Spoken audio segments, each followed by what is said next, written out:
Is that zombie takeout in your respirator? Yeah, sure. Zombie takeout. On behalf of podcasters everywhere, I am ashamed to count you amongst us, Feifeld. Really.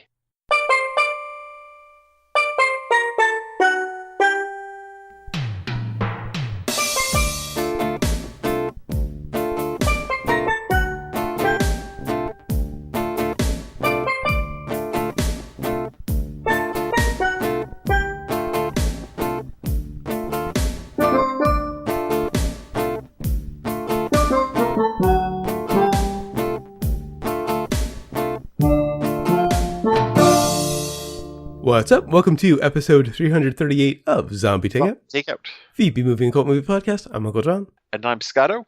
And before we get to this week's movie, we got some listeners submitted. This is from Bodo. He sent us a video on Twitter. And we'll get back to that with an announcement in a little bit. And here's the audio from his video.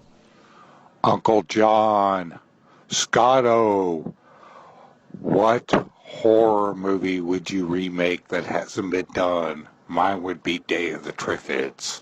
Oh! Now, I actually told you about this question like right after I saw his tweet, because we both needed some time to think about this one. Well, right. It's a tough one. Yeah, this is a really good question. It's tough because everything's been remade. Yeah. You know, redone, sequels, whatnot. My initial thought was Night of the Living Dead, but I found out it had been remade. And then I thought a while, and this is kind of a joke I was going to go with. I'd love to see Edgar Wright redo Blair Witch. I would like to see About Schmidt remade. Yeah, exactly. Maybe just the hot tub scene. Yeah. But my actual answer, and this has had a few sequels, but not a proper remake. I would love to see Guillermo del Toro take a shot at Reanimator. Whoa. Make it properly scary. Yeah. I would like to see a remake of Showgirls. We could even have Jeffrey Combs as the teacher, the guy whose head he revives. Oh, nice. Yeah. But seriously, the only one I can think of, and maybe this is already in the works, who knows, but Bad Taste. Oh, nice. Yeah. And you have a director in mind, or? Let's see if Peter Jackson wants to take another shot at it. Yeah. With a little bit more of a budget. Yeah, who knows? And John Phillips commented on the trailer for this week's movie, saying, "This film had so much promise, but I think studio meddling ruined this. Also, I didn't watch Lost, and this film isn't a shining example of Damon Lindelof's talents. Lost is not a shining example of Lindelof's talents, and I will get to that. I hated the ending of Lost, but we'll get to that, because it also kind of factors into this movie as well. But before we get to that, we have an announcement. Again, I mentioned that Bodo's video kind of feeds into it. When I saw Bodo's video, I kind of wished that we were doing a video version of Zombie Takeout, because, then I could actually cut the video into it. And, well, when we announced that we were going to YouTube next year, we said we were cutting Zombie Takeout down to once a month, and the other 3 weeks were going to be the John and Scotto show. We've changed our minds. Zombie Takeout, the video version, the proper video version where you will see us on camera, is going to be a weekly show still. And the audio feed, like the Hearing and the John Scotto show, will be in the John and Scotto feed, johnscotto.com if you want that one. And I will also continue putting Zombie Takeout on zombietakeout.com and in that feed on iTunes. So if you're already subscribed, that won't change. Really, not a lot will change. I'm not going to... Except we're going to have a lot of content to do. Yeah, well, for us. I'm saying for the listeners. If you just want to listen to Zombie Takeout on the Zombie Takeout feed on iTunes that you're already subscribed to, not a lot's going to change. I'm not cutting any of the YouTube stuff. I'm not really editing it, so it's going to be a little raw. It's probably going to be shorter because we have 3 shows to record every week. Yeah. We did the 2 hard ones last week, and we agreed on it. So yeah. And the only thing I'm going to have to change is, because I'm not cutting anything, we're losing the outtake. Aside from that, it's going to be the same show. Yeah. I wonder if people actually know about the outtake. Yeah, that's true. I don't know if anybody actually listened to the end of the show. We've been doing that before, like Marvel did the credits, Uh-huh. I mean, really, ours is more like, the end of Cannonball Run more than anything Mhm. that, you know. Oh, and if anybody listened to or watched The Hearing, our music show that we put up last week, I'm going to have to make a slight change going forward. I'm going to have to cut the music clips because I realized how litigious the record companies can be. Oh, I'm not worried about Estrons. They're independent. Who knows if they've actually okay. seen it.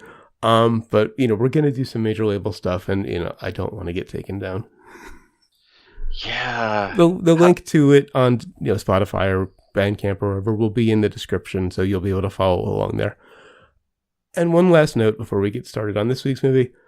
A couple weeks ago, I said that Discovery was 6 episodes in the first season. I was wrong. It's actually 15. Which makes a little more sense, Yeah. but still not enough for me to say, oh, I'm going to pay a No. monthly fee to watch that. You just have 9 more weeks to wait. 6 just aired, so you just have 9 more weeks to wait until you get the free trial and binge it. Yeah, Stranger Things is coming on this Friday. Yeah, that too. Good. I was underwhelmed by season 1, but I so desperately want to know what the hell that big monster is.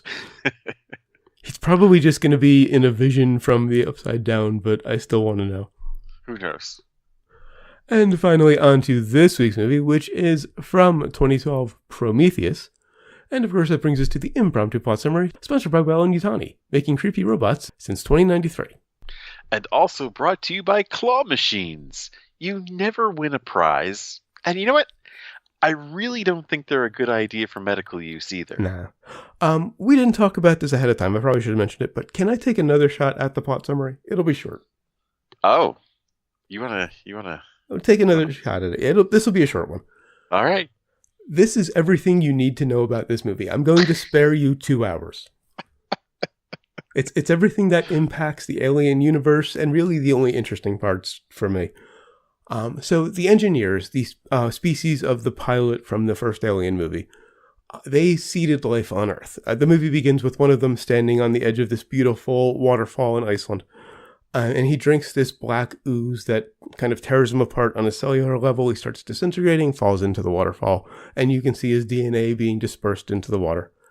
And at some point in the future after that, sometime before 2093, they create this creature that's kind of like a squid, but it can, move about and live on land, and it's very aggressive and dangerous, and it reproduces non-consensually through the mouth like the facehuggers do. And then through the course of the events in the movie, which again you don't need to know, one of the engineers and one of the squid monsters end up fighting. The engineer is impregnated by the squid monster, and out pops the first xenomorph. Literally all you need to know about Prometheus. That can't be the first one because there's a statue of one. Oh, you're right. Okay, movie. Scratch that. It doesn't make sense then. Where did they come from if there was a statue, and that kind of made it seem like that was the first xenomorph? Well, I think that's the actual plot summary. I think that's the one that survives that goes on in later movies. Perhaps, yeah. But there's a lot that they don't fill in here, or they kind of do, but they don't come right out and say that they created the planet Earth as a test for their weapon. Mm-hmm. I'm assuming it's a test that makes for the sense. weapon. That makes sense. And I forgot to mention that they're taking the squid creature to Earth to wipe out humanity. Right. They create all these bombs. It's in bomb form. It's just like it starts out as just the black liquid and infects, the population until it kills everything. And of course, they were just going to run it and test on us a few thousand years earlier from 2090 something. 94.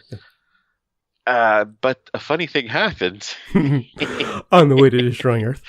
Yes, they lost control of them, and it seems like a nasty ass battle took place that we pretty much land in and see a few thousand years later, killing off almost the entire crew, and it seems like they got all of them contained just about. But for some reason they cryogenically froze themselves. I guess hoping someone was going to come and rescue them from, because they're in it. You also get the feeling that this was a secret outpost. It was away from their actual civilization. Well, they flat out say that at one point. Idris Elba's character, the captain, says yes, that it's an experimental military outpost, and the cast is way better than the movie, by the way. The cast is just it is just amazing, the cast they assembled, and it is amazing how little they were able to do with this. So right, but of course that still doesn't actually tell everything that we've talked about. Really doesn't explain the movie itself. No, that's the problem. You don't need that. There's so much around this. This suffers from the same flaw from the other Alien movies, where they begin too early. Like the last, this shares a lot more in common with Aliens, than the original, of course. In fact, if you diagram the plot, they're on this mission. They think it's going to be easy. They land, shit gets real, and then they inexplicably keep going back. I think Aliens was like that too, where we're like, why are they going back? Okay, the second time you can kind of understand we're going to rescue our crew, and then the third time, okay, you're just an idiot for going back in there. That's a suicide mission, because you know it's in there, and you know how easily they can just infect you and kill you. Larry and Susan? Oh yeah, okay. Larry. Oh yeah, we kind of skipped that part. We actually haven't talked about the plot of this film, though. I don't think it's necessary. So, okay, here's the actual plot of the film. Yeah. We have these archaeologists who discover that there is an intergalactic map, a galaxy map of on ancient writings and ancient carvings. Cave drawings. Yes, on cave drawings across the world that nobody noticed until 2180 something. They convince a gazillionaire that they found the creators of Earth, so that they funded them with $1 trillion for this mission that they had to travel 2 years cryogenically frozen, and then when they reach, except for the android who's watching over them creepily, more like a butler than an android though. And when they reach it, they of course wake up. They land. They play around with everything very loosey-goosey, and of course, unwittingly reactivate these aliens that were stored in bombs. People start dying, but like I said, they keep going back in for some reason, and hilarity ensues. Now, I've never been to Iceland, but I can immediately recognize it in movies and TV. Oh, really? As soon as I saw the beginning of this movie, I knew that was Iceland. Oh, the opening scene where the engineer sacrifices himself. Yeah, I wasn't quite following what the engineer was doing. Why did he sacrifice himself in the beginning? To see the life on Earth. That whatever that black liquid was tore him apart on a cellular level, and we see the double helix, floating away in the water. And yeah, but was he aware that he was sacrificing himself? I would assume so. He seemed to think that might have enhanced him. I don't know. It's still going to hurt. But I think he knew it was going to tear him apart and spread his DNA through the water and seed life on Earth. At least that was my interpretation. They don't make it very clear. Oh, I hadn't thought of him seeding life on Earth. They created the planet, they seeded it, and now they're going to use it for... And then your interpretation of it being created for a weapons test makes a lot of sense. Well, yeah, because it doesn't make any other sense. Why would you create this planet and populate it and then, put together a mission to destroy it? Right. And the scene where he's, being torn apart by the liquid reminded me of some 80s video, but I can't remember what it was. Kind of the way, the mask they put on him and the kind of the movements he was making reminded me of some 80s video. Maybe if they had some dancing chickens, it may have been Sledgehammer. I don't know. Maybe. And then, of course, the next scene, they find the cave drawings. And they just assume that this coincidence means aliens. It's quite a stretch. Literally every culture has dragon myths. Yeah. We don't think there were really dragons. At least not, science doesn't think there were really dragons. They just assume from these drawings that there are aliens. I think we would have, figured out this pattern across cultures, if it was there. Yeah. You're retconning primitive culture. And I do like that there were a few skeptics in the movie, because the two doctors were pathetic. Of course. The whole thing, like, you did this because of some drawings. Yeah. And one of them just like, yeah. And she chooses to believe. She's risking everybody's neck because she chooses to believe. A few of them were skeptics. Unfortunately, the skeptics were treated like assholes. And the one doctor, the male doctor, Charlie, says, "Don't be a skeptic," when he's, saying he's going to take his helmet off. What kind of fucking doctor says, "Don't be a skeptic"? I was so glad he died. Well, right. Everything is just handled barehanded, and just like, what are you idiots? Like, is there a single scientist on this crew? What the fuck? I just kind of hated everyone. Well, no, not true. The geologist I liked, but I knew he was a red shirt. Yeah, I like Idris Elba in this. But yeah, everybody else didn't really have a chance for anything. Yeah. And it's because they began the movie a little too early, Like, we didn't need to see the archaeology, mission or anything like that. They could have just explained that on the ship. Mm-hmm. Yeah. And maybe had a little bit more time with the crew before going in. Yeah. Treat it like a war movie. Introduce everybody, get us to like them, and then kill them. Or at least have them signing up for this mission. I don't know what the fuck we're here for, kind of thing. Right. And then they all go to sleep, and then they all wake up, kind of deal. Mm-hmm. I did like the ship design. Reminded me a lot of the Serenity. And in the interiors, they kept the whole white, sterile, alien kind of look. Yeah. Which was a nice touch. Also, the alien planet looked a lot like Primal Earth. They were both Iceland.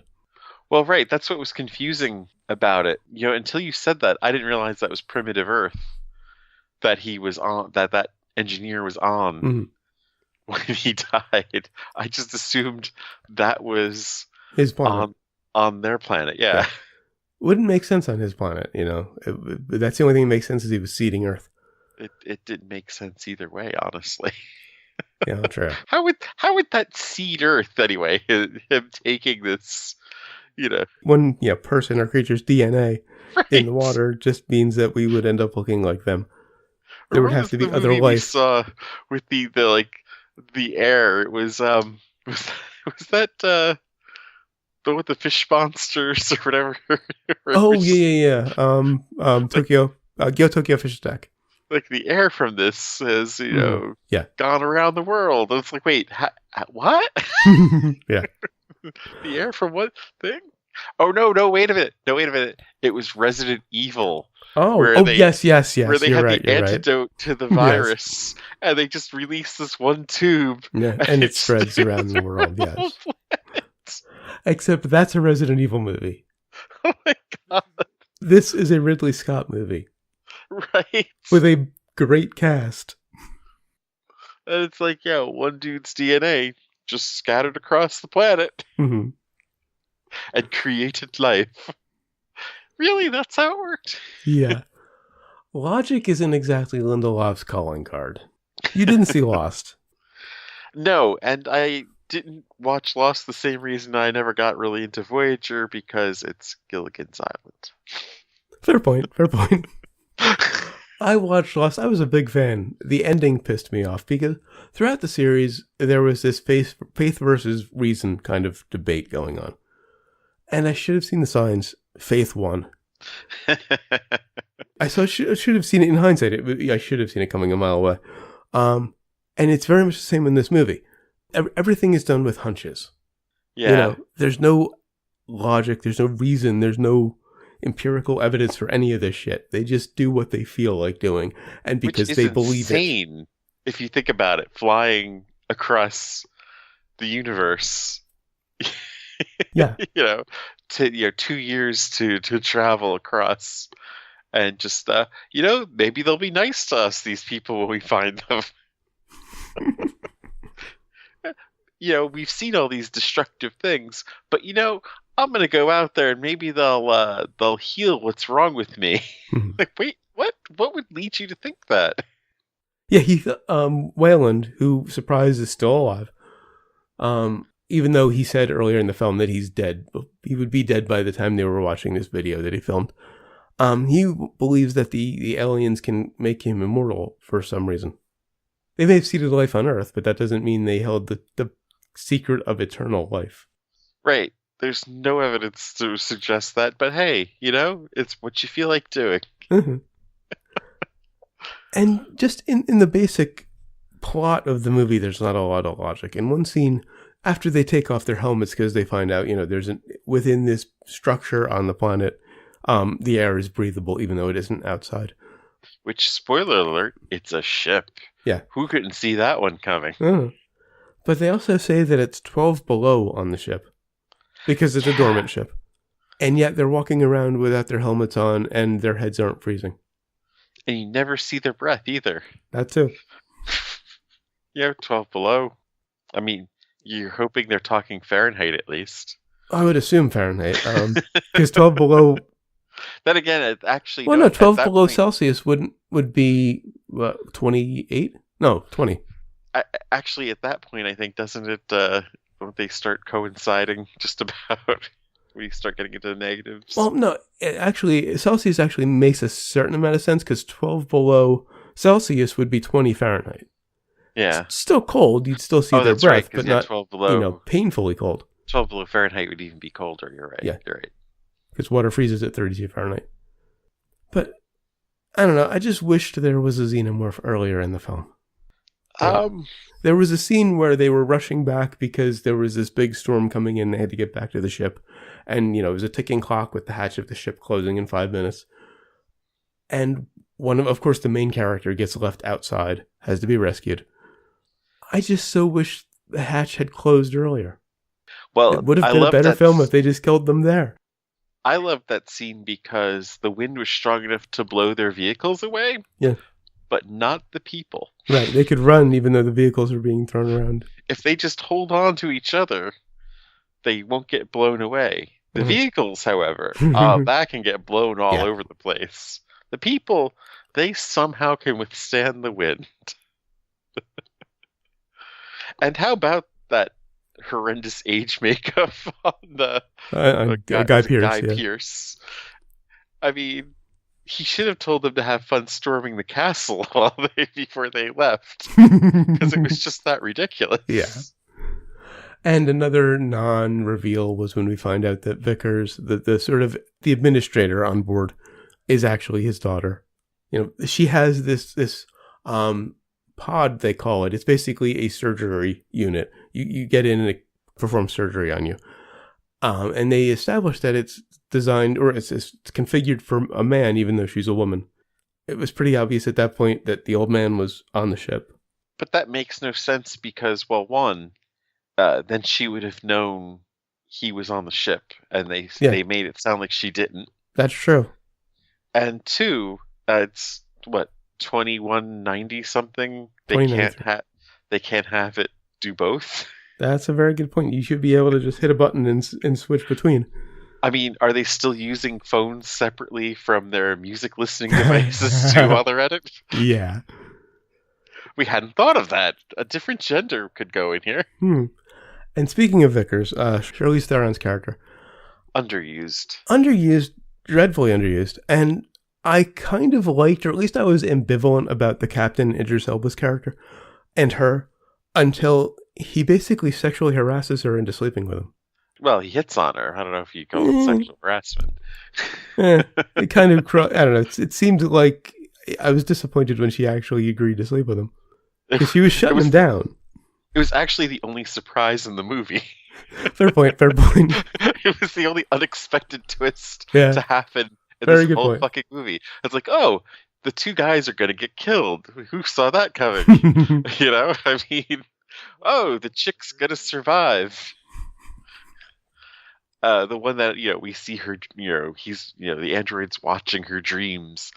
We see everything coming, except for her saying, "In my quarters." Yeah.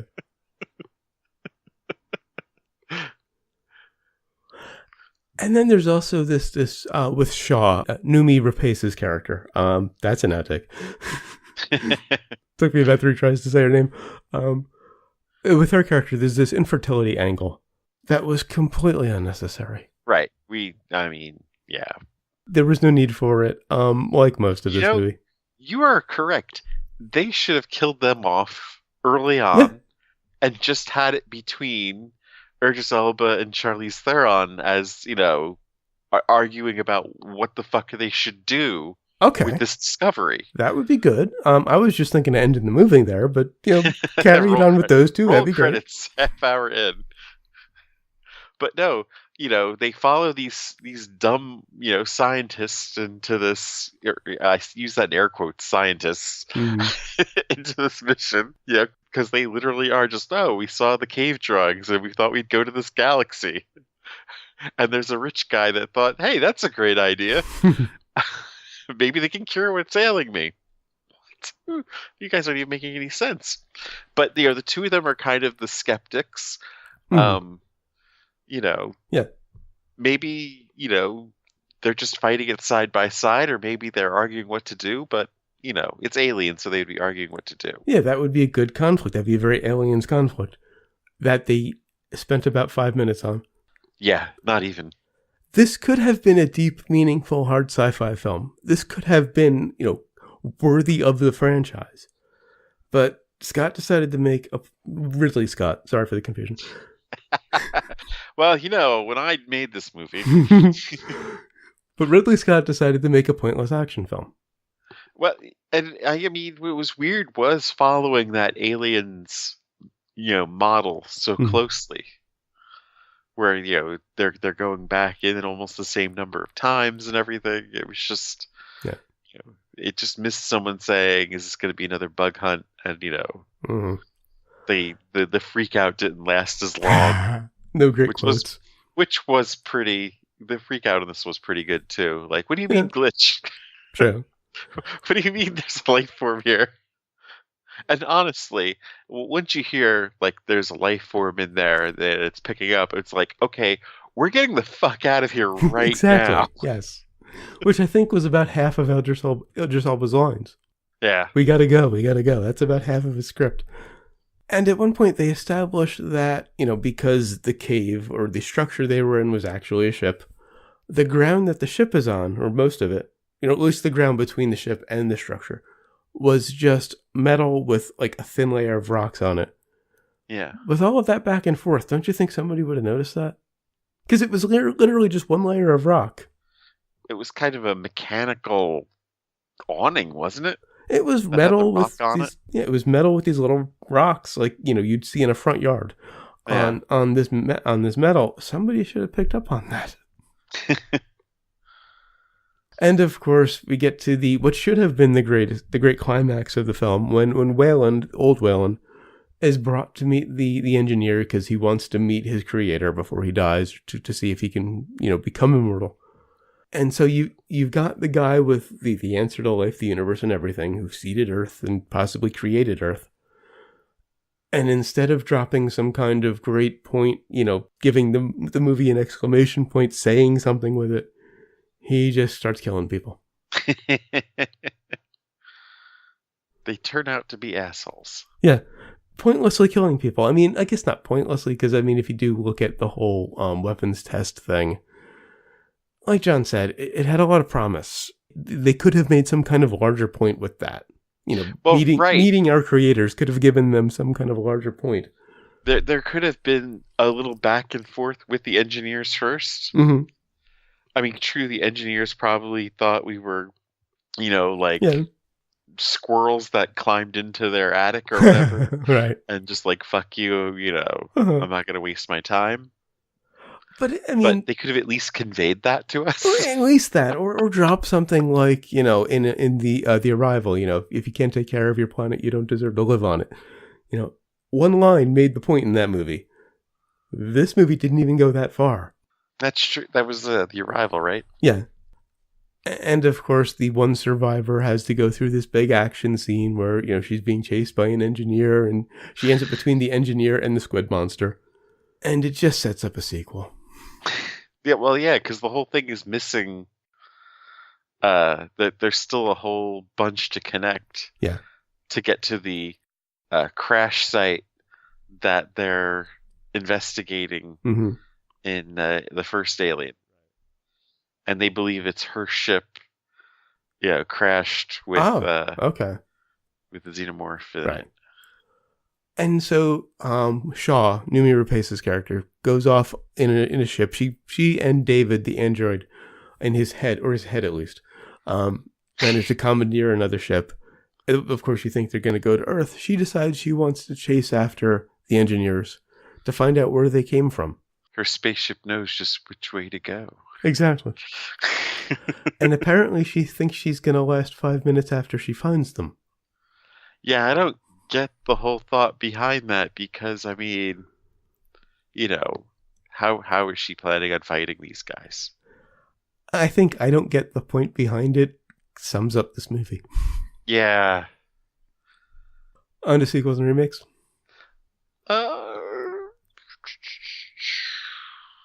Yeah, pretty much, because a lot of it's just, my notes are just, what the fuck are they doing? Yeah, I just have little nitpicks that aren't really even worth getting into. The two guys that said, "Oh, we're getting out of here," and then they get stuck behind. Yeah. None of it made any sense. No. So this is, kind of a prequel to Alien. Ridley Scott says the film shares strands of DNA, so to speak, and takes place in the same universe, but it explores its own mythologies and ideas. So it's kind of a sequel to Alien, or a prequel to Alien. It's also the direct prequel to Alien Covenant. Apparently Shaw is in that, but she's uncredited, so it's probably a very small part. David is in it. You still don't need this movie, I don't think, to get to it. They probably have video footage of her in Alien Covenant. The scientists discovered this useless thing, and they decided to trek across the universe to see if her dreams could come true. To see if she could survive for 5 minutes. $1 trillion? Yeah. All right, so on to Brains. On the Brains. Really great cast. It looks nice. It's well shot. For the most part, it's well scripted. The actual lines are good. The story is just a mess. I'm going to. Yeah, the cast is pretty good. Fassbender's solid. But we hardly know who these crew members are, the pilots and stuff, except they have they have one good line towards the end. Doesn't make a whole lot of sense though. And they could have done so much more with this.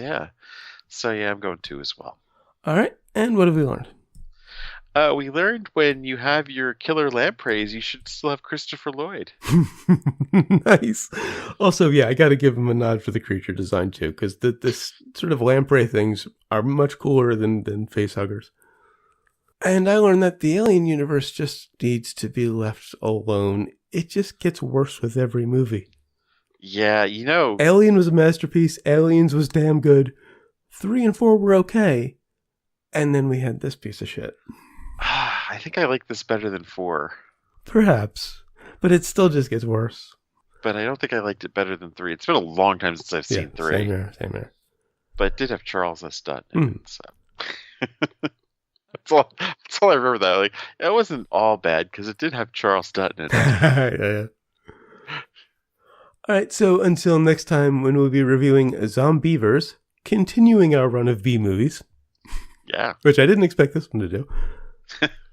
Go to zombietakeout.com, check out the album art, the episode description, of course the episode itself, which you're already listening to. Links to find us on Facebook, Twitter, Google+, and YouTube. Links to subscribe via RSS and iTunes. Please leave us a rating and a review on iTunes. We'd really appreciate it. And if you enjoy the show, spread the word. Give us a little word of mouth. Of course, we appreciate all of the listeners we have, but more would be better. You also find in the movie list every movie we've reviewed so far and every movie we're going to review up through the science fiction double feature, The Day the Earth Stood Still, and Forbidden Planet. And our Christmas movie directly after that, or should I say Christmas movies? Do we want to? Well, we'll explain that in a later date. Yeah. It's too early for Christmas shit. You also find the recommendations list. I knew this wasn't making it because there was no way in hell I was going to recommend it. I honestly didn't know what you were going to think. We've seen it before. That's the problem. Yeah, exactly. John summed it up. It had so much promise, but didn't live up to it. I didn't see anything about studio interference, so I don't think that was the case necessarily. I actually have heard about studio interference. Oh, you did? Okay, so maybe that's true then. Originally, the ending, this was supposed to be called Alien Engineers, and the ending was supposed to be her having a fight with the xenomorph. Okay. That would be interesting. Yeah, and she's escaping the planet. Yeah. And, I mean, I think it's just one of these, we need to get rid of these motherfuckers, you know. So she was going to be Ripley and just turned out to be whiny and annoying. Yeah. That is exactly what happened. You can email us zombietakeout@gmail.com or voicemail at 414-368-CTO1 or for the alphanumerical challenge. You can lamprey yourself. 414-368-9861. Of course, always remember that you'll always be calling from the middle of Milwaukee. And until next time, always remember, never forget, wherever you go in life, there you are. I want to go back to the ship, if you don't mind.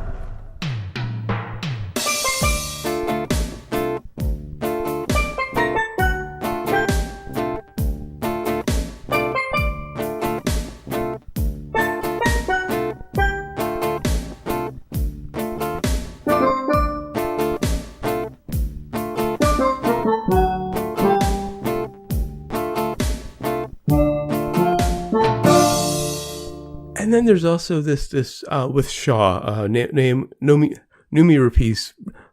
Rapace's character.